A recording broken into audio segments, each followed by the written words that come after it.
د یو بادشاہ کور ته د دوبي ښځه راله جړلې، نو ډېرې جړل. نو د بادشاہ ښځې ته پوښتنه وکړه چې ولې جاړې؟ ویلې لنډی مړ دی. نو د بادشاہ ښځه اوس دا تپوس نه کوي چې لنډی څوک دی، خو د بادشاہ ښځه هم په جړا شوه چې بادشاہ کور ته راغی. ښځې ته یې ولې جاړې؟ ویلې لنډی مړ دی.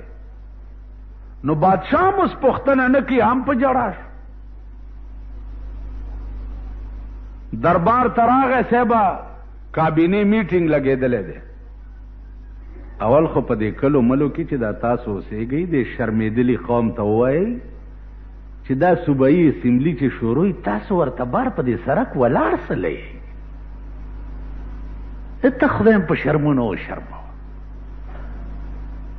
اول خو د اسمبلۍ ته وګوره چې دا ناس پکې څوک دي، چېرته په خبره پوهېږي، او بیا تاسو ورته بار په سړک ولاړې چې اسمبلي شروع ده، پولیس هم ولاړ دی او تاسو هم ولاړ یې چې اوس به پلانې وزیر روزي او ما نه به د سرو زرو مولی جوړ کړي. یعنی پرون تېرېدم په لاره نو یو قسم غصه راغله، دا خلک ولاړ دي. ډرایور ته مې لږ روشه هلکه څه له ولاړ یې؟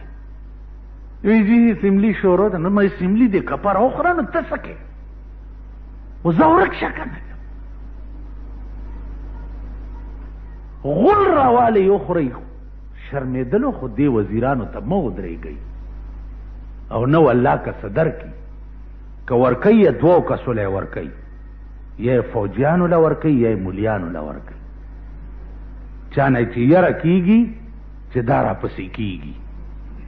تاسو له والله که تورې خاورې درکړي، تورې خاورې، نو څه له ولاړ یې؟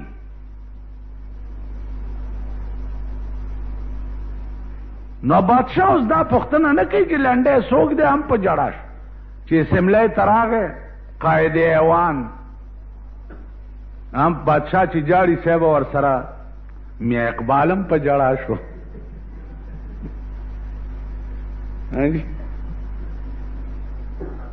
ولې وی بادشاہ جاړي؟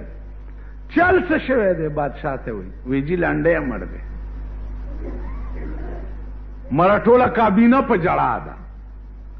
یو پکې چېرته د خدای قمقل هوښیار غوندې و، هغه وی صاحب دا لنډی دی څوک مړ دی؟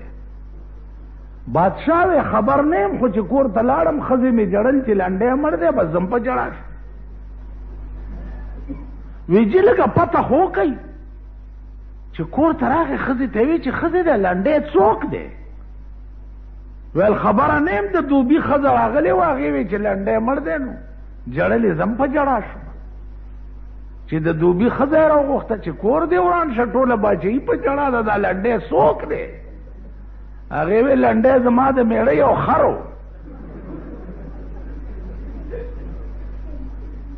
لنډی غوندې خر و، نو دوبي ګاټ له به یې پیجامې وړې راوړې، مړو نو زمونږ د رزق معامله خرابه شوې وه، نو ما ځکه جړل چې پته یې ولګېده دا خر مړ. قسم په خدای دی که په پاکستان کې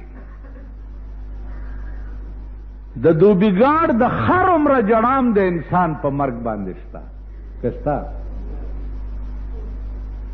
د دوبیګاټ خر مړو اوم ټوله بادشاهي پې جړېده. نن په پاکستان کې د پاکستان بچی په بمونو کباب شي او د پاکستان حکمران طبقه چې ده لکونه روپۍ په یو ښکار باندې خرچ کیږي، ښکارونو ته روان. تاسو مونږ د داسې ملک خلک، اوس مونږ به کوم ځای نه محمود غزنوي پیدا کوو، یا به کوم ځای نه حضرت عمر پیدا کوو، یا به ابوبکر صدیق پیدا کوو، یا به عثمان ذی-النورین پیدا کوو، یا به حضرت علی پیدا کوو. کوم ځای نه به پیدا؟ خو دغه قوم نه وی چې څنګه می وي هسې جی وي، څنګه قوم دی داسې پې حکمران راځي.